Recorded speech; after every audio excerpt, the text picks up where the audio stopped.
যে বাচ্চার বয়স পৃথিবীতে আসছে সে কিছুদিন হয়েছে, তাকে জন্মের পর হত্যা করেছে। আমরা এর তীব্র নিন্দা ও প্রতিবাদ জানাই। অবিলম্বে আমরা বলতে চাই, যেসব খারাপ প্রকৃতির মানুষ এসব কাজের সাথে জড়িত, যারা এই কাজটা করেছে, আমরা প্রশাসনের দৃষ্টি আকর্ষণ করছি অতি দ্রুত যেন তাদেরকে আইনের রাস্তায় আনা হয়।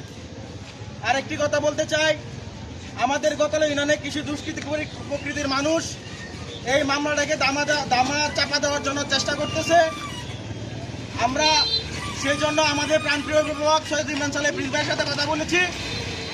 উনি আইনমন্ত্রীর সাথে কথা বলেছেন, অতি শীঘ্রই এই হত্যার তদন্ত শুরু হয়েছে।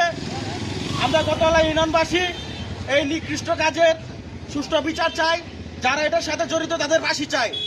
আমরা জানি গতকালকে 3 জন গ্রেপ্তার হয়েছে, তারা আইনের আওতায় আছে। আমরা আইনকে শ্রদ্ধার সাথে বলতে চাই, আপনারা সুষ্ঠু নিরপেক্ষ তদন্তের মাধ্যমে যাদেরকে গ্রেপ্তার করেছেন তাদের সাথে কথা বলে তাদেরকে রিমান্ডে নিয়ে আপনারা সঠিক তদন্তের মাধ্যমে বিচার কার্যক্রম দ্রুত শুরু করবেন। আমরা গতলা ইউনিয়নবাসী যারা এটার সাথে জড়িত তাদের ফাঁসি চাই। এই শিশু হত্যাকে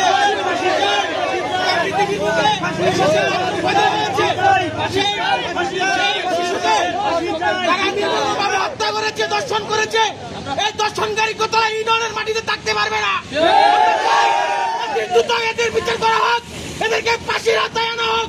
আমরা গতলা ইউনিয়নবাসী সেই বিচারের লক্ষ্যে আমরা মানববন্ধন করতেছি। আমরা যারা এই কাজ করেছে